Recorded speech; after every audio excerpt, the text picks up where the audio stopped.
안녕하세요. 튜묵입니다. 캠이 돌아왔습니다. 제 채널에 있는 영상들이 캠 화면이 메인이 되는 그런 영상들은 아니지만 그래도 캠 화면을 통해서 제가 성실하게 이 영상의 제작에 임하고 있고 또 때때로는 제 표정이나 이런 것, 손짓이나 이런 것들을 통해서 조금이라도 더 많은 정보들이 전달될 것이기 때문에 열심히 컴퓨터와 캠을 만져가지고 캠을 다시 살려왔는데요. 여러분들이 이 영상을 보시는데 불편함이 없으셨으면 좋겠습니다. 앞으로도 문제가 있더라도 잘 개선해가면서 제 채널에 있는 영상들을 제작하도록 할게요. 자, 그러면 본론으로 들어가서 11월 3주차 이슈 하이라이트 시작해보도록 하겠습니다. 어느덧 11월 3주차인데요. 이번 주에도 세 가지 이야기 준비해봤습니다. 첫 번째로는 홍콩 인권법과 이것이 세계금융에 긴장을 유발하고 있다라는 부분을 조금 더 잘 정리해서 가져와봤고요. 두 번째 이야기는 CBDC라는 것이 등장하는데요. 이것을 필요 없다라고 말하는 곳이 있습니다. 이게 대체 어떻게 된 일이고 이게 무엇인지 왜 사람들이 중요하게 생각하는지도 한번 이야기를 해볼 거예요. 그리고 마지막으로 크라우드 펀딩 굉장히 신식 문물 같은 느낌으로 투자법으로 그리고 투자를 받는 방법으로 유명해졌었는데 이 크라우드 펀딩 업계에 여러 가지 일들이 있었고 점점 자리를 잡아가는 과정 중에 있기 때문에 어떤 일들이 벌어지고 있었는지 한번 정리를 해서 가져와 봤습니다. 그러면 첫 번째 이야기 출발해 보도록 할게요. 지난주 두 번째와 마지막 이슈 이야기에서 이어진다고 볼 수가 있는데요. 홍콩 관련 이야기를 이해하고 시작하고 싶으시다면 이제 제가 오른쪽 위에 걸어놓은 링크를 통해서 보고 오신다면 보다 잘 와닿게 들으실 수 있을 거예요. 현재 미국의 국회에서는 홍콩 국민들이 인간의 가장 기본적인 권리인 인권이 침해받고 있다면서 이것을 보호하기 위해서 미국이 나서야 한다는 의미에서 홍콩 인권법을 국회에서 통과시켰습니다. 미국 상원이 통과시켰다라는 뜻은 미국 국회에서는 동의가 끝났으니 대통령만 동의를 하면 미국이 나서서 홍콩 국민의 인권을 보호할 것이라는 뜻이죠. 즉 도널드 트럼프 미국 대통령의 최종 결정이 남은 상황이라고 볼 수 있었습니다. 지난주까지요. 이때 홍콩의 인권을 누군가로부터 보호한다는 것일까요? 홍콩 시위대는 현재 민주화, 국민들이 자신들의 민주적 권리를 보호하기 위해서 시위 중인 것인데요. 그러다 보니 홍콩 시위대는 홍콩 정부, 즉 홍콩 경찰로부터 진압되고 억압되고 있습니다. 이때 많은 폭력과 심지어는 살인까지 있었다고 보여지고 있고요. 인터넷을 통해서 보다 많은 사진들을 접할 수 있는데요. 굉장히 안타까운 상황이라고 할 수가 있습니다. 그리고 나아가서는 홍콩 정부가 이렇게 홍콩 시위대를 진압하도록 만들고 있는 누구? 바로 중국으로부터 홍콩의 시위대의 인권을 보호하는 것이죠. 더불어서 홍콩 국민이 그들의 권리를 갖는 민주화하려는 홍콩의 국민들을 모른 채 할 수 없다는 의미에서 민주주의 국가인 미국이 나서서 보호해야 한다고 필요성을 느낀 미국의 사람들이 의견을 낸 것으로 보면 됩니다. 이것이 중국과 홍콩 정부 그리고 홍콩 국민들에게 어떤 부분에서 영향을 미치는지 보여주는 것이죠. 이때 중국은 홍콩의 일국양제는 유지되어야 한다라고 말을 하는데요. 쉽게 말해서 홍콩을 중국이 통치하며 사회 공산주의 체제가 홍콩의 자본주의 그리고 민주적으로 이미 발전한 부분과 함께하고 있는 것을 다른 나라가 방해해선 안 된다고 말하는 것입니다. 다른 국가가 간섭하지 말아라 라고 말을 하는 거죠. 그런데 이런 문제는 단순히 홍콩만의 문제가 아닌데요. 왜냐하면 미국과 중국은 이렇게 홍콩만을 두고 싸우고 있는 것이 아니기 때문이죠.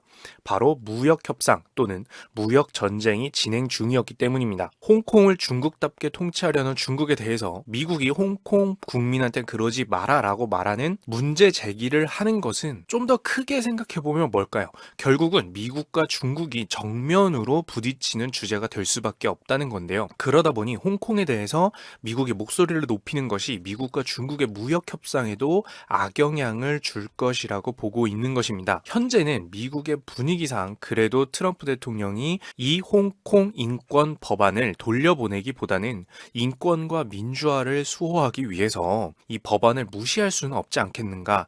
즉 홍콩 인권법을 통과시킬 가능성이 높지 않을까 하는 기대감도 있는데요. 지난주까지 중요한 것은 통과시킬지 말지 모른다는 평가 또한 세상에 영향을 미치고 있었고 우린 그걸 확인할 수 있다는 점입니다. 바로 금융시장을 통해서 말이죠. 금융시장에서 이런 이슈들을 파악하면 좋은 이유, 그리고 금융시장만 봐도 이런 이슈들을 알 수밖에 없는 이유기도 한데요. 지난 주말이 다가오면서 금융시장은 미국과 중국의 사이가 나빠지지 않을까라는 불안감에 휩싸였습니다.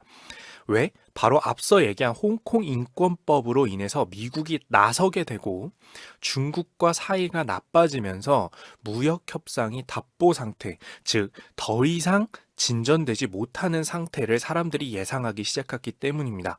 그래서 미국, 중국 무역 협상 비관론이라고 해서 아무래도 지금의 무역 협상은 빠르게 진행되지 못할 것이고 여기에 무역 협상 합의가 내년으로 연기되지 않을까란 기사가 나오면서 사람들의 불안감은 더욱 커질 수밖에 없었습니다. 물론 아직 홍콩 인권법의 통과 여부도 미국, 중국 무역 협상 합의도 완전히 결정난 것은 지난주 평일 동안에는 없었는데요. 오히려 이렇기 때문에 무엇도 확정되진 않지만 불안한 상태로 불확정성이 높은 상태라고 해서 금융시장은 대부분 하락하거나 크게 변화하지 못하는 상태가 되었었다고 볼 수 있습니다. 다들 상황을 조금 더 지켜보고 결정하고 싶기 때문에 급격한 움직임보다는 거래량이 조금 줄어들거나 주식이나 뭐 이런 것들을 거래하는 거래량이 줄어들겠죠. 왜냐면 일단 지켜보고 싶으니까. 그리고 가격 변동이 크지 않은 모습을 보여주게 됩니다. 그런데 그 지켜보고 싶은 것이 지난주에는 이제 홍콩 인권법의 통과 여부 어떻게 결정할 것인가를 두고 보고 싶다였던 거고요. 사람들이 불확정성을 느끼고 불안해하고 금융시장이 부정적으로 영향을 받았던 한 주라고 볼 수가 있겠습니다. 물론 어디까지나 여기서 부정적이라고 함은 금융시장에서 가격의 입장이라고 할 수가 있겠고요. 이 부분에 대해서는 홍콩 국가 안에서 실제로 죽어가고 그들의 권리를 잃고 있는 홍콩 국민들을 홍콩 인권법을 통해서 챙기지 않아도 되느냐라는 부분이 있기 때문에 단순히 미국과 중국의 사이를 틀어놓는 것이라고 생각해서는 안 될 것 같습니다. 자, 그러면 두 번째 이야기로 넘어가 볼 건데요. 바로 CBDC 필요 없다? 라는 내용입니다. 자, 여러분들 크립토 커런시, 즉 코인, 암호화폐 이야기 한동안 많이 들었었죠. 근데 누구나 만들 수 있는 암호화폐가 정말 많은 사람들이 이용하게 될 경우에는 우리들이 이미 사용하고 있는 국가의 화폐를 위협할 수도 있다? 라는 얘기도 나왔었습니다. 페이스북의 리브라처럼 말이죠. 이 리브라에 대한 이야기를 아직 혹시 못 보셨다면은 제가 오른쪽 위에 링크를 걸어 놨으니까 클릭해서 한번 보고 오시면 될 것 같고요. 그런데 페이스북의 리브라가 아니더라도 그렇게 암호화폐가 편하고 좋고 완벽한 기술이라면 말이죠. 그냥 국가가 중앙은행이 암호화폐를 발행해버리면 되는 거 아닐까요? 지금 우리가 그냥 사용하고 있는 이 돈을 전부 이제 암호화폐화하면 되잖아요. 그냥 중앙은행에서. 국민들이 국가의 화폐가 아닌 다른 화폐를 주로 이용하는 모양을 안 볼 수 있는 거죠. 미리 국가가 암호화폐화 해놓으면 되잖아요. 그죠? 그러니까 페이스북의 리브라도 이 점을 계속해서 어필을 하면서 미국이 먼저 이 국가의 화폐를 암호화폐 또는 최소한 디지털 화폐로 만들어 가야 한다고 강조를 했었습니다.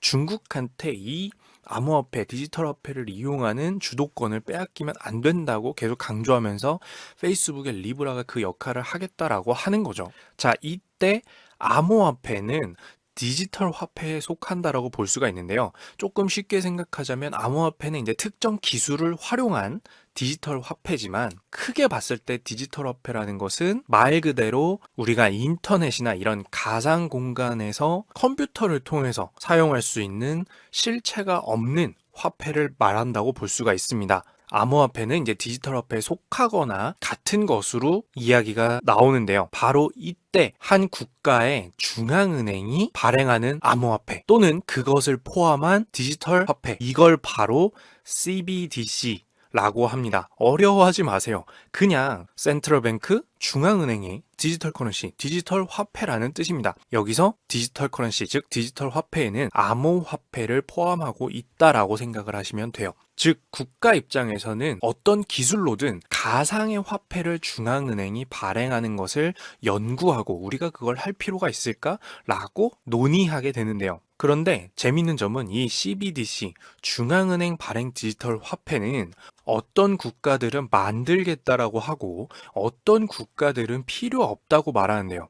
이번에 저의 영상에 자주 등장해 오시던 미국 연방준비위원회, 즉 연준의 파월 의장이 미국은 중앙은행이 디지털 화폐를 만들 필요가 없다고 서한을 통해 발언을 하면서 이 내용을 통해 그럼 대체 왜 어떤 국가는 하려고 하고 어떤 국가는 안 하려고 할까가 궁금할 수 있는데, 이 파월 의장의 발언을 통해서 왜 어떤 국가에서는 필요하다고 말하고 어떤 국가에서는 필요하지 않다라고 말하는지를 조금 쉽게 이해해 볼 수가 있기 때문에 이 내용을 직접 가져와 봤습니다. 파월 의장이 필요 없다라고 말하는 것은, 즉 미국은 아직 디지털 화폐를, 중앙은행이 화폐를 디지털 화폐로 발행할 필요는 없다라고 말하는 것이었겠죠. 자, 그러면 대체 왜 누군 하고 누군 안 하는지 한번 알아볼까요? 파월 의장은 디지털 화폐를 개발하는 것이 시급한 일부 국가의 중앙은행들과 미국의 상황은 다르다라고 말을 했는데요. 왜냐하면 미국인들은 디지털 결제보다 현금을 계속 사용할 것이라고 말하면서, 첫 번째 이유로 일부 국가들은 결제가 불안한 반면 미국은 혁신적이고 경쟁력이 있고 선택의 폭도 넓다라고 말합니다. 즉, 여기서 주의해야 한다고 생각하는 부분은 뭐냐면, 이들이 말하는 것은 현금이란 단어 때문에 단순히 눈에 보이는 지폐만을 말하는 것이 아닙니다. 미국은 결제 체계가 안정적이다라는 말을 했기 때문인데요. 쉽게 말해서 물건과 서비스를 사거나 타인에게 돈을 주기 위해서 돈을 지급하는 방법은 현금을 내는 것을 포함해서 편지를 통한 것, 카드, 컴퓨터, 모바일 등이 있겠죠. 이것들이 기존 은행뿐만 아니라 핀테크 기술 등을 포함을 해서 돈이 여기서 저기로 옮겨갈 때 쉽고 안정적이고 다양한 방식으로 국민들에게 이미 제공되도록 미국 국토에서는 이루어지고 있다라는 말을 한 거예요. 무슨 얘기냐면, 디지털 화폐를 중앙은행이 굳이 발행하지 않고 지금 그대로 해도 시중에서는 국민들이 돈을 여기서 저기로 보내는 행위, 모든 행위가 불편하지 않고 매우 편하게 할 수 있도록 많은 기술 발전이 이루어져 있고, 그래서 굳이 중앙은행이 이것을 디지털로 발행을 해줘야 될 필요가 없다는 거죠. 중앙은행은 현금을 찍어내서 배포를 해도 은행이나 핀테크 기업에서 그것을 알아서 휴대폰에서 확인할 수 있는 숫자로 전환해서 거래할 수 있도록 만들거나 하고 있기 때문에 이것을 굳이 중앙은행이 할 필요는 없다는 뜻이에요. 그리고 여기에 숨어 있는 두 번째 중요한 포인트는, 국민들이 돈을 사용하고 돈이 흘러다니는데 국가 입장에서 이 돈이 자신들 모르게 몰래 어두운 곳으로 흘러다니지 않도록 추적하는데 지금도 충분하다는 뜻도 있습니다. 추적 가능하다라는 뜻이 왜 중요한지는 저의 다른 영상인 돈 세탁과 관련된 영상을 오른쪽 위에서 클릭해서 봐주시면 되는데요. 이것을 중앙은행이 애초에 디지털 화폐로 발행해서 컴퓨터에서 확인하기 쉽도록 만들어도 좋겠지만, 굳이 중앙은행에서 디지털 화폐로 발행하지 않아도 지금도 사람들이 돈을 쓰고 하는 것들은 충분히 추적이 어느 정도는 가능하다. 그렇기 때문에 미국은 계속해서 얘기하지만 굳이 중앙은행이 할 필요는 아직 없다라고 주장을 한 것입니다. 자, 그러면 여기에 더해서 미국과 상대적인 입장을 갖고 있는 국가 중에서 실제로 이제 중앙은행에서 디지털 화폐를 만들어 발행하겠다고 한 곳은 없을까요? 있겠죠. 그것도 심지어 매우 유명한 국가가 있죠. 바로 중국이 있습니다. 중국은 CBDC를 발행하겠다고 밝히는 것뿐만 아니라 국가의 대표인 시진핑 주석이 암호화폐에 관련된 발언을 많이 해서 비트코인 가격이 상승하는 등 이슈도 크게 됐었는데요. 물론 여기에는 암호화폐 또는 디지털 화폐가 현금보다 우수한 부분, 사용하기 편하다, 기록도 잘 관리된다, 이런 부분에 있어서도 중국이 인정해서 디지털 화폐로 발행하겠다라는 내용도 있겠지만, 앞서 얘기한 두 번째 포인트에서 본 것처럼 중국이 디지털 화폐를 이용해 보려는 숨은 의도는 이 돈이 전산상으로 어디서 어디로 가는지 아주 잘 확인할 수 있어서, 국민들의 돈의 씀씀이를 확인할 수 있어서 몰래 사용할 수 없는 돈을 만들기 편해서 좋아한다는 점이 중국이 디지털 화폐를 이용하려는 포인트라는 이야기도 나오게 됩니다. 즉, 정리해보면 어떤 중앙은행들, 한국의 중앙은행을 포함해서 미국의 중앙은행이나 이런 곳들이 왜 최신 기술인 암호화폐를 포함해서 디지털 화폐 발행에 다급하지가 않지? 라고 생각할 수가 있는데요. 첫째로는 암호화폐를 포함해서 디지털 화폐를 사용하지 않아도 국민의 입장, 즉 사용하는 사람 입장에서 봤을 때 지금도 충분히 다양한 어플리케이션, 그리고 핀테크, 현존 많은 금융기관들의 기술 발전 등으로 인해서 전산상으로 결제 등을 편하고 안전하게 잘 활용하고 있기 때문이라고 볼 수가 있고요. 결국 그걸 당장 중앙은행에서 디지털 화폐를 발행해서 쓴다고 국민의 편의성이 증가는 할 수가 있겠지만 인정하지만 장점은 인정하지만 중앙은행이 당장 이걸 써서 개선해야 될 만큼 국민들이 결제하는 편의성, 안전성이 크게 비약적으로 증가하는 것은 아니라고 해서 굳이 중앙은행에서 디지털화폐를 발행할 필요가 없다라고 말하는 거고요. 반대로 얘기하면 뭐죠? 지금 중앙은행에서 그렇기 때문에 암호화폐 또는 디지털화폐 발행이 필요가 없다는 게 아니라 반대로 얘기하면 지금 국민들이, 사람들이 돈을 결제하고 지급하는 편의와 안전성이 충분하지 못한 국가들은 암호화폐나 디지털화폐를 중앙은행에서 발행해서 관리하는 것이 충분히 쓸모 있다는 말이기도 합니다. 즉, 국가급에서 이게 필요한 수준인지를 봐야 한다는 거죠. 자, 그리고 두 번째는 디지털화폐의 강점 중 하나는 고의적으로 꽁꽁 감추려고 하는 것이 아닌 한 보통 전산상으로 기록이 남기 때문에 국가 입장에서, 중앙은행 입장에서 추적이 편리하다는 점인데, 이 부분에서도 만약에 국가의 기술력이나 이미 시스템이 어느 정도 이미 더 아득바득 추적할 필요는 없을 정도로 상당히 추적과 관리가 잘 되고 있는 국가에서는 당장 중앙은행이 디지털화폐로 발행할 필요성을 못 느낄 수 있습니다. 이것도 뒤집어서 얘기하면 뭐죠? 지금 검은 돈, 감춰진 돈들이 너무 많이 발생하고 블랙마켓이라고 하죠. 이 암흑 시장이 너무나도 큰 국가에서는 관리를 위해서 중앙은행이 디지털화폐 또는 암호화폐를 발행할 필요가 있을 수도 있습니다. 결과적으로 다들 이제 암호화폐를 포함한 디지털화폐 자체의 장점이 있는 건 알기도 하고 인정도 하는데, 지금 당장 CBDC, 중앙은행 발행 디지털화폐의 개발과 발행을 하겠다는 국가들과 그렇지 않은 국가의 차이는 앞서 설명한 두 가지가 이 국가에서 필요한 수준이냐라는 부분을 따지는 거라고 볼 수가 있습니다. 그래서 여기까지 이제 파월 의장님의 서한에서 파월 의장님의 편지 한 통에 쓰여 있던 문구를 통해서 중앙은행 발행 디지털화폐 CBDC를 하겠다는 곳과 하지 않겠다는 곳의 국가의 차이점을 간단히 정리해 볼 수가 있었네요. 그리고 이제 세 번째 이슈입니다. 크라우드 펀딩 이야기 오랜만에 하게 되는 것 같습니다. 새로운 투자처이면서도 자신의 자그마한 상품부터도 사람들에게 투자를 받고 성장해 나갈 수 있어서 세상에 유명해진 투자 방식이고 사업 시작 방식이기도 할 수가 있는데요. 크라우드 펀딩도 이전에 제가 다뤘던 영상이 있기 때문에 기초적인 개념이 궁금하신 분들은 오른쪽 위에서 클릭해서 봐주시면 됩니다. 그런데 오늘 가져온 이슈는 뭐냐면, 항상 새롭게 등장하는 기술이든 상품이든 구조든 자리를 잡다 보면 문제가 있고 또 그걸 개선해가는 과정이 있기 마련인데요. 어디든 초기 기술 그 자체거나 초기 기술을 사용하는 곳은, 여기서는 크라우드 펀딩이겠죠, 아직 자리 잡기 못했기 때문에 위험성이 있을 수 있는데요.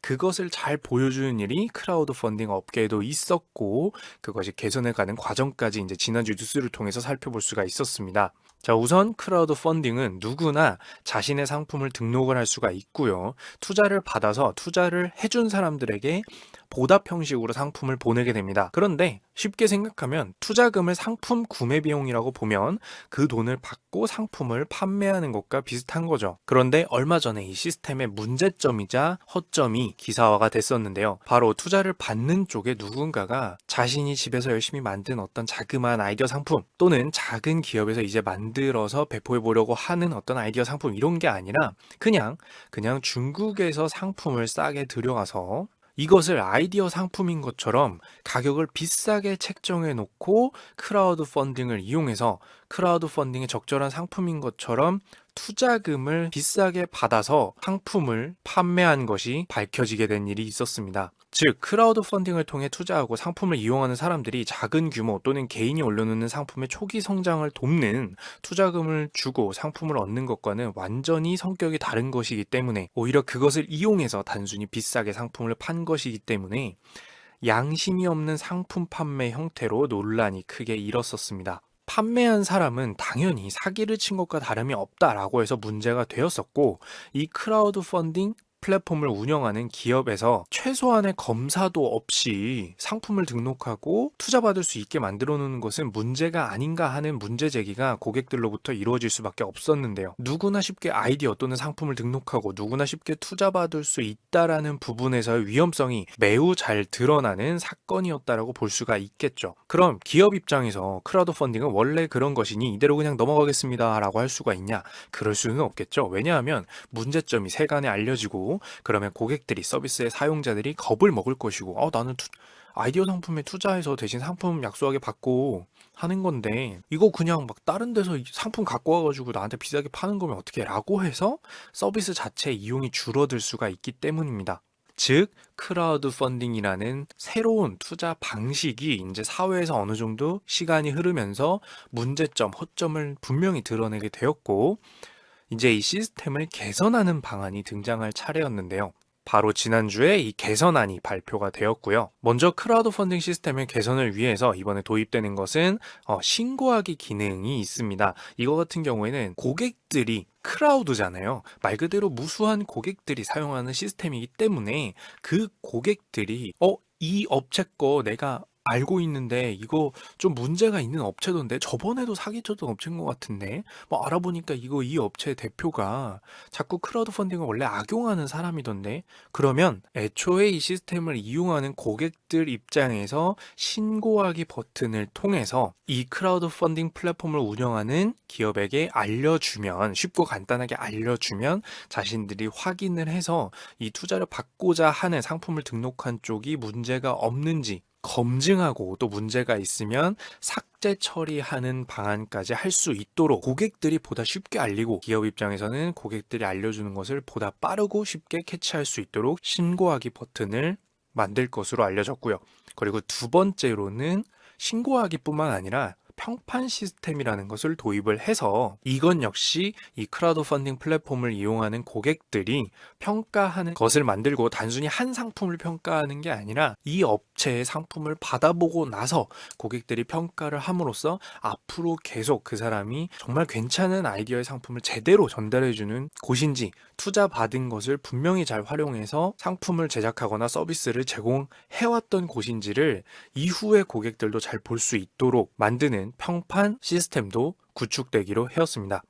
여기서 포인트는 뭐냐면 저도 묶어놨지만 고객들이 직접 다수가 이용하는 서비스 같은 곳에서는 고객의 리액션을 그것을 운영하는 기업이 받아보기 쉽도록 만들어주는 시스템이 결국에는 그 서비스가 갖는 문제점이나 허점을 해결해 주는데 가장 좋을 수 있다라는 부분을 알 수가 있는데요. 그리고 더불어서 고객들과의 소통만으로는 해결할 수 없는 부분들을 추가적으로 규제를 해서 말 그대로 기업 입장에서 나서는 부분도 보강하게 되었는데요. 예를 들어서 이런 거죠. 아이디어 상품을 등록한 곳이 알고 보니까 불량 제품을 진짜로 개발해서 고객들을 속였다라고 판단됐을 때는 이제 투자를 이미 받은 돈에 대해서 너가 받은 투자금을 다시 뱉어내라. 우리가 고객들한테 돌려줄 테니까 라고 해서 투자금 반환 정책이라는 새로운 룰, 새로운 규칙, 새로운 규제까지도 생겨나게 되었습니다. 이 부분은 뭐죠? 고객과의 소통이랑 별개로 기업 입장에서 문제를 방지하는 방법 또는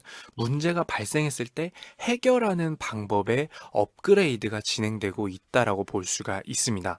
계약과 규정 단계에서부터 문제를 방지하고 해결하는 방법을 업그레이드하는 것을 통해서 새로운 시스템이 자리를 잡아가는 과정 중에 이제 그것을 보완하고 크라우드 펀딩의 예로 봤을 때는 처음부터 잘할 수는 없지만 문제점과 허점이 어느 정도 밝혀지는 시간이 지나고 나서는 달리 말하면 새롭게 등장한 저 크라우드 펀딩과 같은 기술, 방식, 시스템 이런 것들이 안정화되어 가는 방법이 저런 거구나 라고 해서 알 수 있는 이슈였다고 볼 수가 있습니다. 그리고 또 다른 관점에서 보면 새로운 기술은 자리를 잡고 충분히 이용할 만큼 안전해지기까지는 상당한 시간이 필요하겠구나 라고 하는 부분도 알 수가 있겠죠. 자, 여기까지 오랜만에 캠을 켜고 11월 3주차 이슈 하이라이트 진행을 해봤는데요. 여러분들 모두 편하게 봐주셨으면 좋겠고요. 그러면 또 수요일에 라이브 들어와 주실 수 있는 분들은 들어와 주셔서 또 소통방송 함께 하고요. 그럼 여기까지 이상 티묵이었습니다. 감사합니다.